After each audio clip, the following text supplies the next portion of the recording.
Gangue da Bola.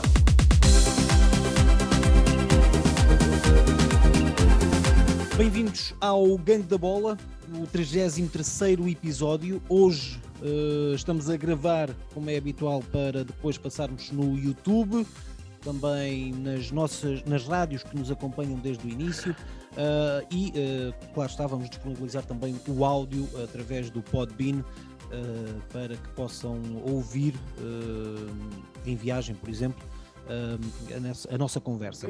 E hoje estamos também a transmitir em direto para o TikTok. Eu e o João Prates vamos nos próximos minutos estar à conversa sobre aquilo que tem sido o tema mais recorrente nos últimos dias, tentando olhar para esse tema de uma forma diferente e ligado obviamente ao desporto, que é aquilo que nos diz respeito nestas conversas do Gangue da Bola. O João continua na Noruega, nos últimos dias teve também confinado por causa do tema que anteriormente a este da guerra era o que mais se falava, mas entretanto, olha, parece que toda a gente se esqueceu do Covid, já ninguém fala de Covid, pelo menos em Portugal, não sei como é que é aí na Noruega, também nunca falaram muito na Noruega. João, queria falar contigo hoje, e foi isso que conversámos em off, sobre a forma como o desporto mundial em geral, e em particular o futebol, tem reagido a este conflito armado entre a Rússia e a Ucrânia, e também espreitar um bocadinho, ou tentar teorizar sobre a forma como um treinador, são essas as tuas funções, deve gerir as emoções nestes tempos, de um plantel em geral e em particular se tiver cidadãos do país que neste momento, segundo a comunicação social e teoricamente, está também mais a ser atacado e, por que não, até se tiver um jogador russo, porque também são parte deste processo, e as decisões políticas bélicas de combate muitas vezes são feitas por umas pessoas, não quer dizer que os cidadãos desse país concordem, e temos visto que muitos russos não concordam também com aquilo que está a acontecer na Ucrânia. Já estou a falar há muito tempo. João, muito obrigado mais uma vez por estares comigo, e queria começar exatamente de uma forma genérica, que me dissesses quais têm sido as tuas impressões relativamente à forma como o desporto mundial tem reagido, acima de tudo com, vamos lhe chamar a palavra que tem sido mais dita nos últimos tempos, sanções à Rússia em particular, e agora ultimamente também a atletas da Bielorrússia. O que é que te parece a forma como o desporto tem reagido a tudo isto? Boa noite, Pedro, boa noite também a quem nos ouve. Eu acho que o desporto no geral tem respondido de uma forma positiva, porque penso que o desporto serve e muitas vezes para formar pontos para outras situações, e deve mesmo formar pontos para outras situações. Agora, claro que esta é uma situação que afeta não só desportivamente, mas afeta uma sociedade, e nós nestas questões, focando na área do desporto, não nos podemos esquecer que existem dois lados, o lado russo e o lado ucraniano, e cada um com o seu ponto de vista, e cada um a viver a situação com emoções completamente diferentes. Agora, no geral, aquilo que temos assistido tem sido um misto positivo e ultimamente de negativismo também, de algumas coisas negativas já vemos, porque a violência cria mais violência, e já começamos a ver algumas declarações de alguns jogadores, não me recordo agora o nome, mas um jogador ucraniano hoje o jogador que joga no Everton. Exato, que teve declarações, quanto a mim, que pecam muito por excesso, que acho que nesta fase os jogadores têm que ter a cabeça fria também.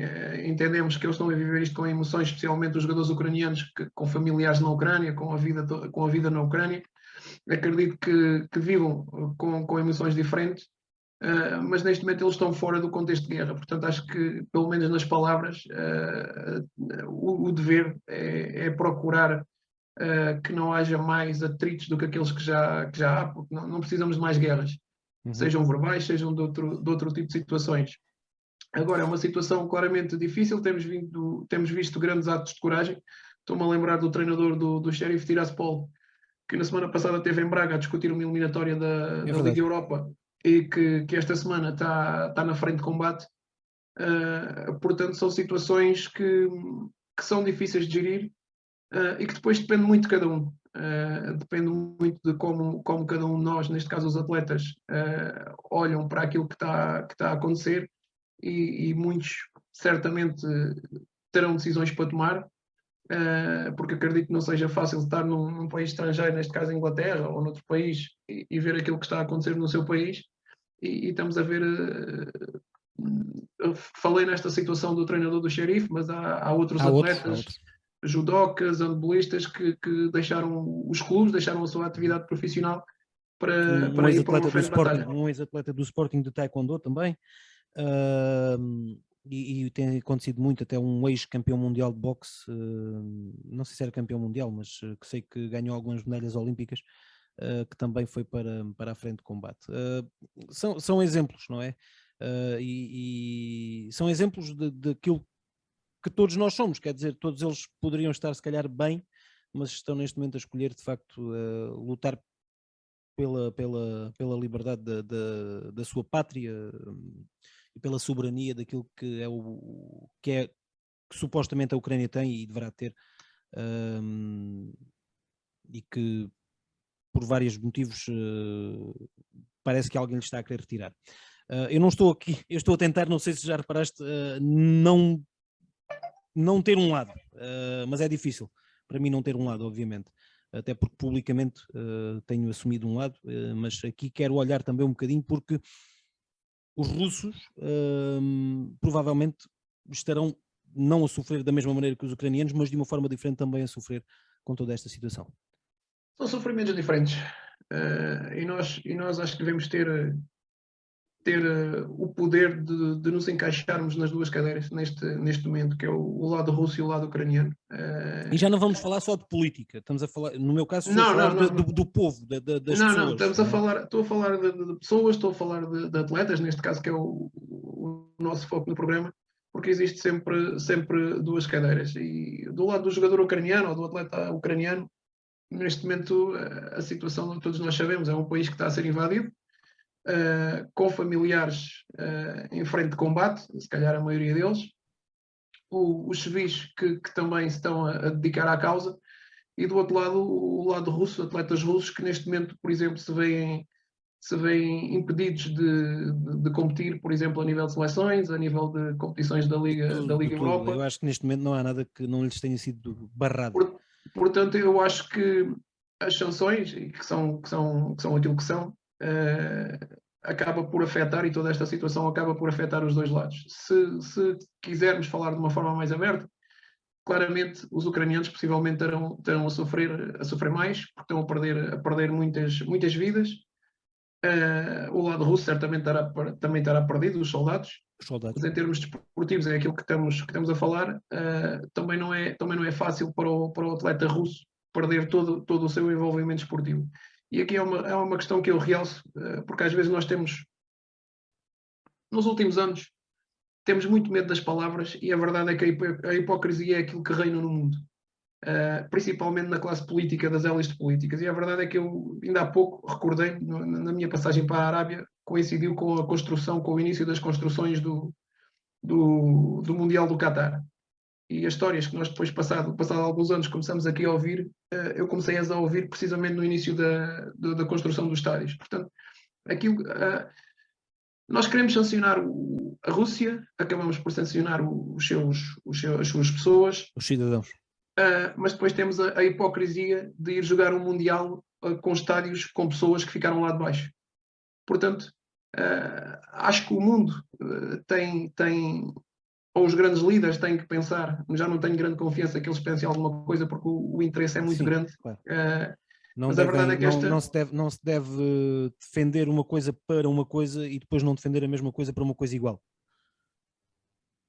Exatamente, acho que a coerência não existe aqui neste sentido.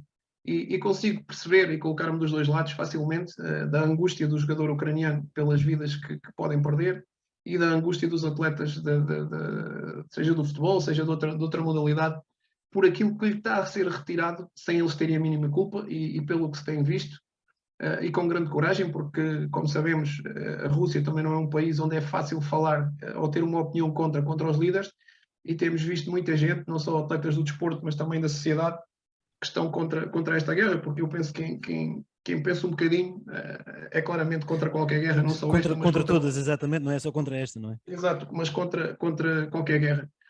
Portanto, consigo perfeitamente ver o sentimento, que é diferente, mas está presente em ambos os lados. Imaginando que no dia em que gravamos isto é segunda-feira, dia 1 de março, ou melhor, terça-feira, dia 1 de março. Amanhã vai haver novas conversações entre a Rússia e a Ucrânia. Vamos imaginar que, por milagre, chegam a um acordo de cessar fogo e que tudo volta a uma normalidade que nunca vai ser normal. Durante estes dias, as federações internacionais andaram a banir a Rússia de tudo e mais alguma coisa. A Rússia em futebol já não vai jogar a qualificação para o Mundial. O Spartak Moscovo já não vai jogar os oitavos de final da Liga Europa. E se amanhã tudo ficasse bem, como é que tudo isto iria ficar?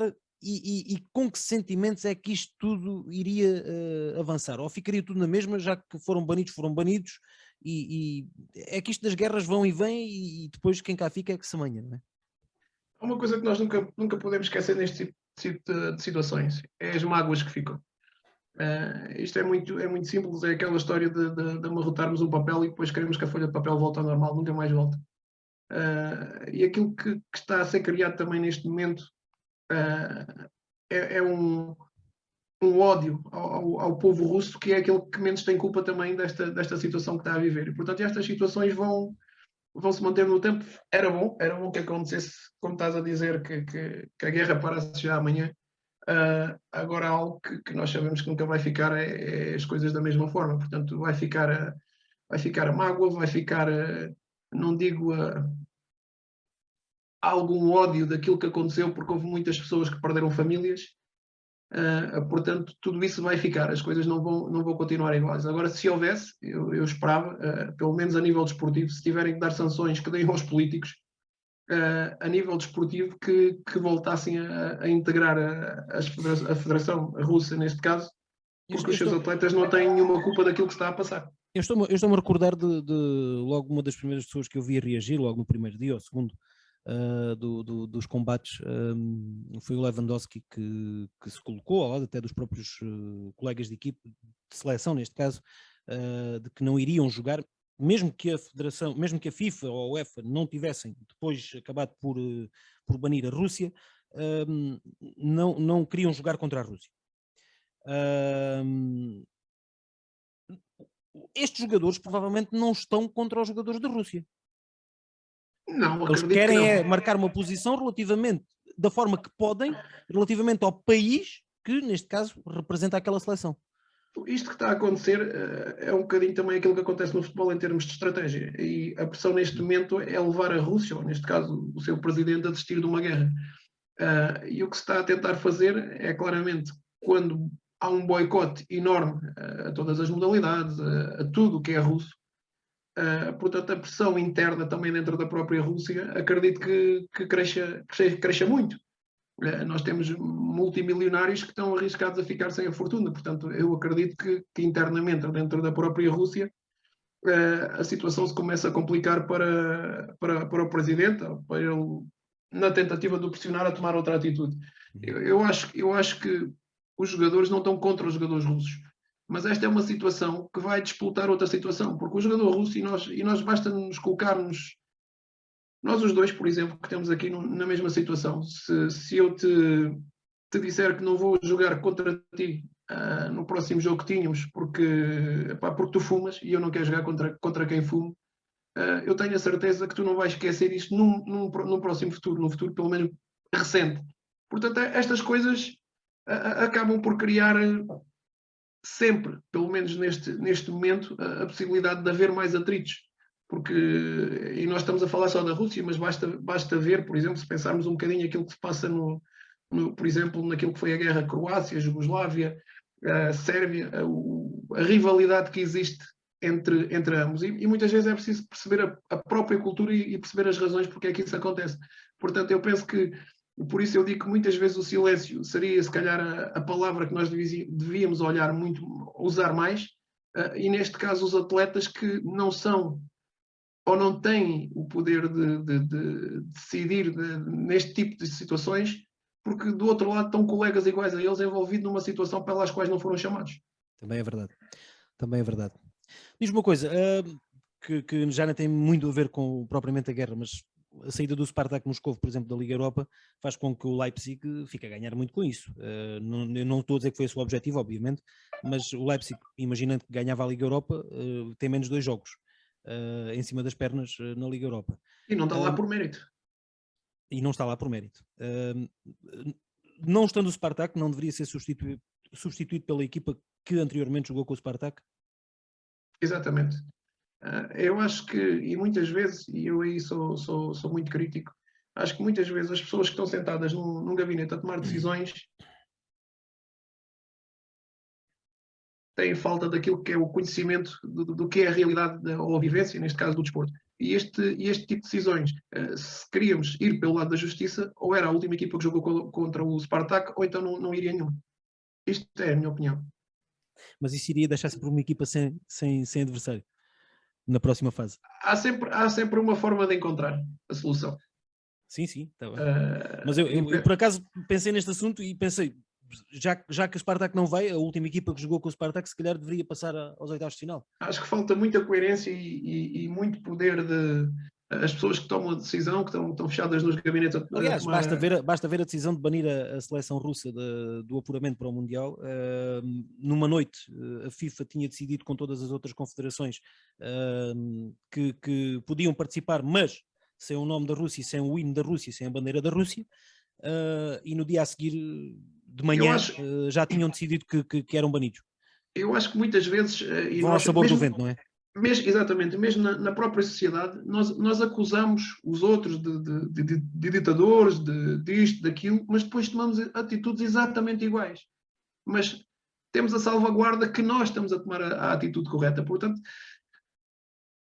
acho que faz falta coerência, acho que faz falta realmente uma honestidade intelectual maior e realmente esquecer um pouco os interesses, mas cada vez mais penso que é difícil viver num mundo onde se esquece os interesses. Deixa-me passar para a parte psicológica e vou-te fazer esta pergunta da forma mais estranha provavelmente que possas imaginar. O Benfica empatou com o Ajax porque o Yaramchuk queria muito marcar um gol, não é? Não, aconteceu. Mas eu acho que ele naquela noite queria mostrar a camisola. Sim, acho que e neste momento temos assistido a cenas, por exemplo, estou-me a relembrar, acho que foi o jogador do Manchester City com o Everton, com os jogadores da Ucrânia, os ucranianos havia um de cada lado. Sim, com as lágrimas nos olhos, o próprio último jogo do Yaramchuk na Luz, em que foi atribuída a braçadeira de capitão, o estádio a aplaudir e a gritar Ucrânia, e foi visível depois na TV a sua emoção, já ele dentro do campo com as lágrimas nos olhos.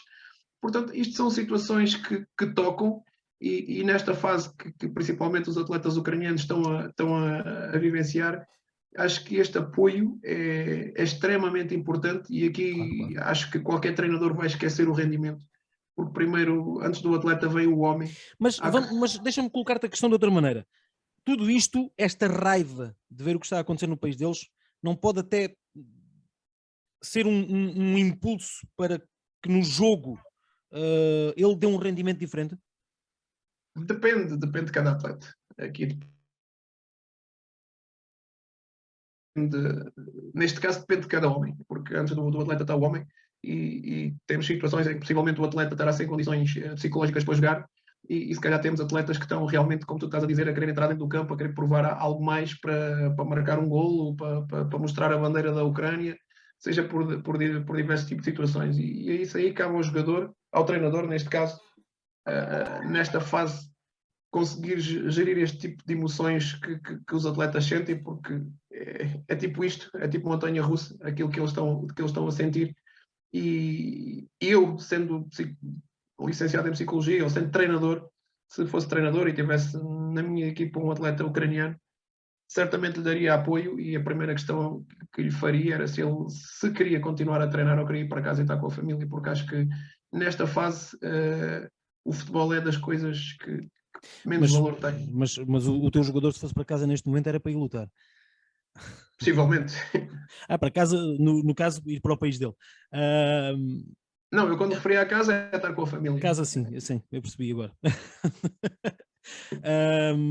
E se tivesse um jogador russo na tua equipa? É a mesma situação. Teríamos que perceber, por exemplo, podemos aqui brincar um bocadinho se tivéssemos um jogador ucraniano e um jogador russo na Era a pergunta que eu te ia fazer a seguir.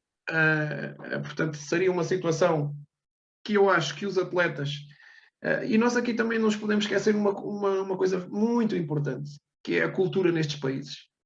A forma de viver, de estar que estes países têm, porque é diferente um português de um ucraniano de um Sim, mas árabe. quer dizer, mas a Rússia e a Ucrânia, pelo aquilo que nós percebemos, não só agora durante este conflito, mas até antes, e eu até por conhecimento de alguns ucranianos, não tanto russos, mas alguns ucranianos aqui em Portugal, a Rússia e a Ucrânia sempre tiveram uma ligação muito forte, até mesmo quase de países irmãos, vá. Sim, tem uma ligação forte, mas não é porque, como tu sabes, também a Rússia é enorme e a Ucrânia também é enorme. Mas também sabemos que durante os últimos 8, 10 anos, se não me engano, pelo aquilo que li, tem havido guerra dentro da própria Rússia, entre a Rússia e a Ucrânia, junto às suas fronteiras. Portanto, aqui seria importante. É mais a questão de Donbass e Donetsk, não é? Sim, seria mais importante ir e tornar importante, que era importante a convivência, independentemente daquilo que da situação política que está a acontecer, mas neste caso eles são atletas, poderiam estar a representar a mesma equipa, e penso, nós estamos a colocar esta hipótese teoricamente, mas eu acredito que existem, porque existem jogadores russos também ucranianos em diversos clubes. Tivemos a situação do jogador russo que foi expulso do Zenit, precisamente por ser ucraniano. Portanto, houve logo um extremismo muito grande de tomadas de decisões ali naqueles primeiros dias. O que aqui seria importante seria realmente o treinador e todo o staff do clube, e quando me refiro aqui, a staff não é só treinadores adjuntos, é também a diretores, fazer ver que o sítio em que estes jogadores estão completamente afastados de uma situação de guerra, e que estão a sofrer ou a ser uma consequência do poder político, quer de um país, quer de outro. Agora acredito que não fosse uma convivência fácil, porque nós temos que nos colocar nas duas cadeiras. De um lado tens um ucraniano que está a perder família e que se vê invadido no seu país, por outro lado tens um russo que está a ser acusado de coisas que ele minimamente não tem culpa, mas que acabam sempre por colocar no meio um clima de, não digo de guerra, mas um clima um pouco mais tenso, agressivo. mais tenso. Mais tenso.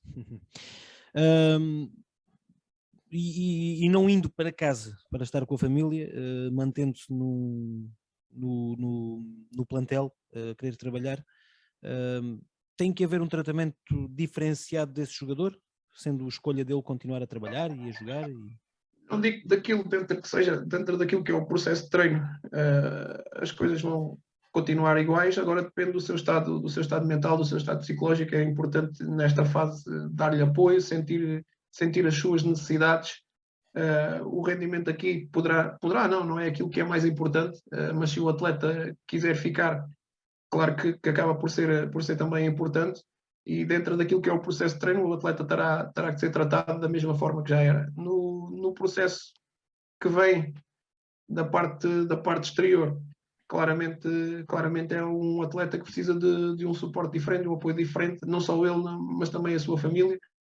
Acredito que a maioria dos clubes hoje, estamos a falar de clubes de alto nível, tenha pessoas indicadas para estas situações para dar a ajuda necessária, e portanto penso que são situações que teoricamente são facilmente ultrapassáveis, mas lá está, é muito importante conhecer bem o atleta e aquilo que ele sente enquanto ser humano.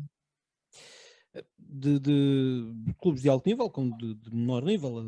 Temos tido alguns relatos de jogadores ucranianos a jogar até na terceira liga e noutros campeonatos aqui em Portugal. E não deve ser, obviamente, e para essas estruturas, calhar às vezes é mais complicado, ou talvez não, depende também da preparação do treinador e de quem está à frente. Sim, mas eu penso que mesmo a um nível mais baixo, acho que desde que não falte o apoio, não é? Desde que não falte o apoio ao atleta, penso que, ao homem neste caso, penso que claro. não haverá grandes problemas. Claro. Como é que estão as coisas aí na Noruega relativamente a isto? Já agora, para percebermos um bocadinho de como é que outros países olham para a mesma situação. Bem, aqui, pelo que eu tenho percebido, há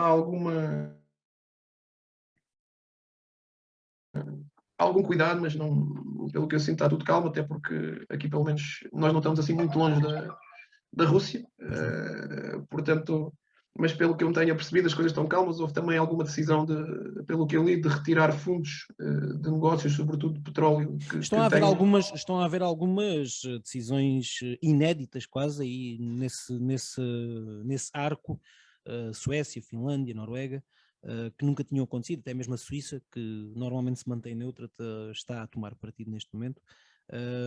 Mas sentes que as pessoas sentem por aí que pode haver algum resquício desta guerra para o resto do mundo?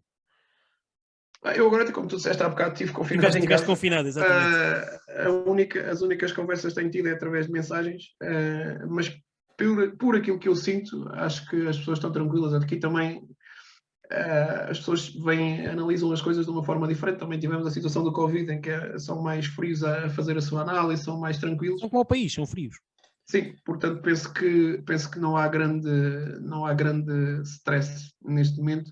Houve algumas sanções do governo norueguês, que pelo que eu percebi retirou muitas ações e do fundo do dinheiro que tem dos negócios feitos com a Rússia.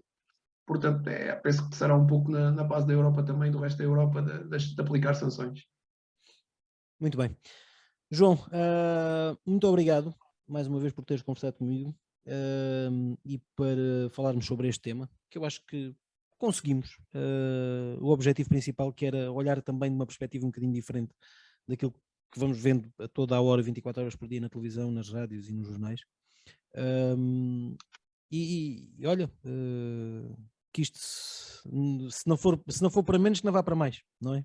Que passe rápido, acho que é o mais rápido, importante. Exatamente. Acho que é o mais importante, porque a perca de vida humana é aquilo, nestas situações, acho que é daquilo que mais triste temos no mundo. E temos um mundo que, em tantas situações, em tantos lugares do globo, pessoas a passar fome e nós andamos a fazer guerras. Apesar de tudo, é uma situação que, de tão má, acaba por às vezes fazer saltar também o que de melhor o resto da população do mundo tem, não é? É verdade, em termos humanos, claramente. Em termos humanos, houve uma grande união de ajudar as necessidades que são neste momento grandes do povo ucraniano. Eu acho que, mais uma vez, acho que nem sei utilizar a palavra exata, mas acho que, mais uma vez, as pessoas normais dão grandes exemplos. Aqueles que deviam ser os grandes exemplos dão péssimos exemplos. Os políticos nunca foram um bom exemplo para ninguém. Concordo inteiramente contigo. João, obrigado então e continuação de boas melhoras. Obrigado. Estavas preocupado com a voz, mas isso até correu bem. Correu bem. E voltaremos a conversar então em breve, também aqui no Gangue da Bola. Para aqueles que nos ouvem, muito obrigado por terem estado desse lado. Se quiserem, procurem-nos nas redes sociais e deixem-nos também as vossas opiniões, as vossas propostas de temas claro está, também um gosto ou não daquilo que fazemos aqui. Cá estaremos novamente para a semana e já sabe, queremos que continue desse lado a fazer parte deste gangue.